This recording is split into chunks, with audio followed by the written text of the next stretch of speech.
Hello everyone, welcome back. I'm here with a Steam Deck update, and as you can tell from the title, it is not a good one. My Steam Deck is dead. Completely dead. It does not power on, there are no sounds, there are no lights, not even when you connect it to a charger. And that sucks. It really sucks because I was enjoying this thing. I was enjoying it a lot more than when I first reviewed it. I was getting into emulation, which this thing handles beautifully. Oh my god, it's just such a good emulation setup. But yeah, the only good thing about this is that I have a few more options now. As you probably know from the news that's been coming out, Valve has like a slightly upgraded Steam Deck, and so that kind of gives me a little bit more options on the table as far as what I want to do.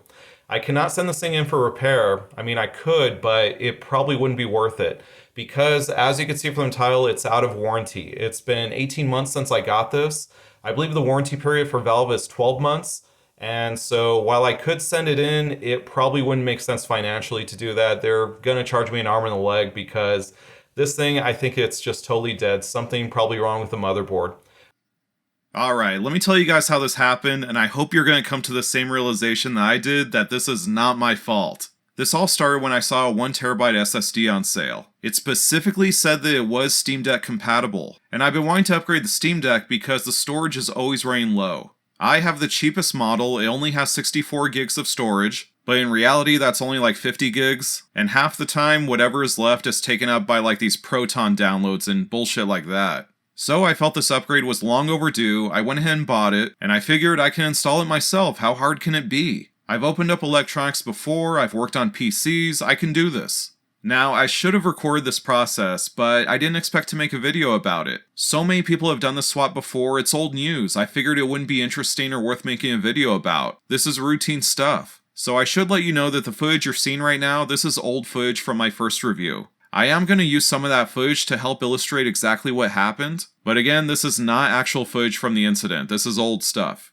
So I followed this guide online and Valve's own instructions for re-imaging the deck. I opened up my deck and here's my first complaint. It's really hard to get the deck apart. Taking the screws out is easy enough, but separating the plastic is painful. You have to sort of pry it apart where the shoulder buttons are, but even with using plastic tools, I still got scuffs and nicks on the plastic. Opening up the Steam Deck isn't a pretty process. So I followed all the steps in that guide, including disconnecting the battery cable, swapped out the SSD, reconnected the battery, and sealed it back up. Now I need to re-image the OS on the SSD. So I used that handy dandy docking station that I reviewed previously, because you have to put the image on a thumb drive. And this leads to my next complaint. It is such a jury-rigged process to re-image this thing. You have to download the image from Valve, then use a third-party program to write it onto the flash drive. Then after you put the Steam Deck in boot mode, the process takes forever. Sometimes the screen doesn't even do anything, it looks frozen. And then for a few minutes, the screen is pitch black. You just have to have faith that it's working correctly. There's even one point where the cursor finally appears, but it's sideways. Oh yeah, Valve, that is so reassuring. That really gives me confidence that this is all going according to plan. Valve really needs to streamline this stuff. Come on guys, you are a multi-billion-dollar company. Start acting like it. You're not Bubba's Computer Barn. It should just be one downloaded executable. It writes it onto a USB drive, then you put the deck in boot mode, and a percentage progress bar tells you how far along it is. Why can't it be that simple? But anyhow, after the anxiety of re-imaging, it finished. I got to the part where it booted up just like a brand new Steam Deck. I was so happy that this is finally coming to an end. I selected my country, I logged in, and then it started the setup. So I put it down and left it alone to do its thing. Then the screen turned black. I did notice it, but I didn't do anything. Like I said, this happened before in the re-image process, so I was like, well, I guess this is just gonna happen, this is just normal. Then it stayed black, and after about like 15 minutes I tried the buttons and nothing happened. I tried the power button, nothing.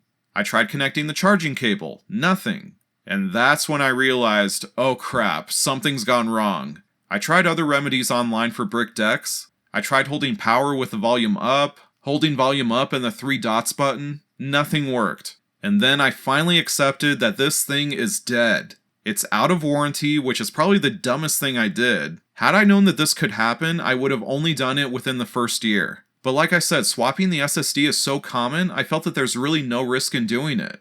And this deck had a pampered life. I never even took it on a trip, it lived only at home. I was thinking maybe it got a static shock while I took it apart and I just didn't notice it. and that would be my fault. But that doesn't make any sense because then it wouldn't have turned on at all. I promise you, it got all the way to setup before it shut off without warning.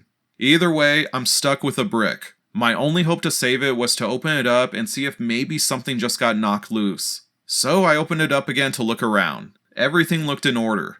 But I did notice this tiny metal piece was crooked and you can move it freely. It's not a capacitor, but I should probably reattach that, and maybe that's all that was wrong with this thing. And while I was looking around, I also noticed evidence of really poor build quality. Check out this screw, it's all crooked and not inserted properly. I wasn't messing around in this area, it's away from the motherboard. So that had to be from the factory. My deck is not an early review unit or anything. It is a pre-order, I placed the order on the first day. So I guess I would call it like the first round of production. And now I'm wondering if that little metal part is just bad build quality as well. Maybe it's always been like that. So I figured I better fix that at least. I disconnected the motherboard, unclipped all the wires, and that's when I saw what the actual problem was. I knew it! A meteor impacted the motherboard! Nah, just kidding, but it may as well. That definitely shouldn't be like that. That chip blew up. I looked up a motherboard diagram to see what it does, and I saw that it's a USB Type-C lithium-ion battery charger controller. I looked up the part number, and when I do, it gives pretty much nothing but horror stories about other deck owners going through the same thing I am. And all of these instances have one commonality. They had just replaced the SSD. Check it out yourself if you don't believe me. And Gamers Nexus has a video where they show that that chip is the hottest component on the Steam Deck.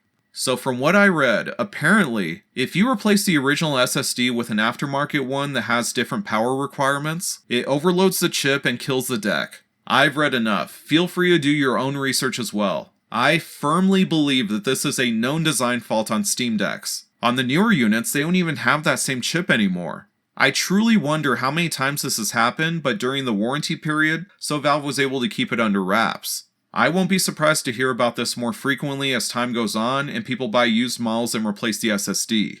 And again, here's the actual SSD I bought. It says Steam Deck compatible. I'm showing you this so that way you're all warned that this could happen to you. If you have an early Steam Deck, I would not be messing with the SSD.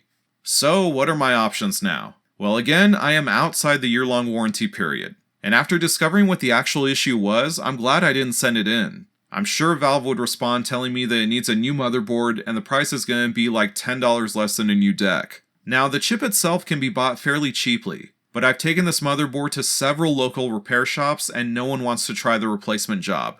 Even when I say I'm not looking for a warranty, they still won't touch it. My soldering skills are pretty bad. I do have a heat gun, but I'd probably need to buy more equipment to do it myself. And eventually you start to reach the point of diminishing returns. What if it doesn't work? What if I fried more things on the motherboard? I guess I could try selling the broken deck or maybe parting it out. I could recoup some of my money, but then I'm still left with a very expensive lesson learned. If you guys have any other ideas, please leave them in the comments. I'd love to hear from you. I cannot emphasize enough how much this freaking sucks. I was trying to upgrade my deck and instead it killed it. And of course there are more options. There's been some recent changes in the Steam Deckiverse. There's now an OLED version, and the older ones like what I have are now discounted.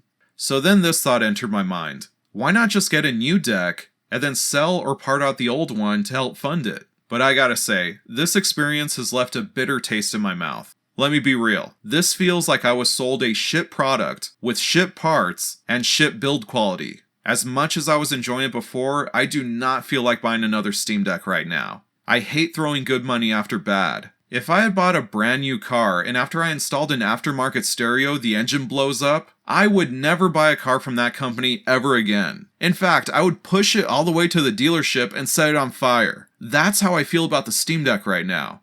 So then I thought about getting a different handheld to show you guys. The handheld market is crowded right now, there's a lot of options. But from what I can tell, none of them have the price to performance ratio that the deck has. And if you go any cheaper, then you lose the ability for like PS2 emulation and stuff. The Steam Deck had amazing PS2 emulation. I crave it, I miss it. The games looked beautiful and it was so simple and easy to use. But I've already been burned by the Steam Deck. Yes, the prices are lower, but why would I want to sink more money into it? I'm in a really bad spot right now. But then, a voice of reason spoke to me. I swear this is true. This is from my bank statement. Look at that ad revenue payment. I'm used to getting like $100 every now and then. You guys know I haven't made a video in forever. But while this was all going on, while I'm hanging my head in sorrow, they just paid me $500 for doing nothing. And that got me thinking,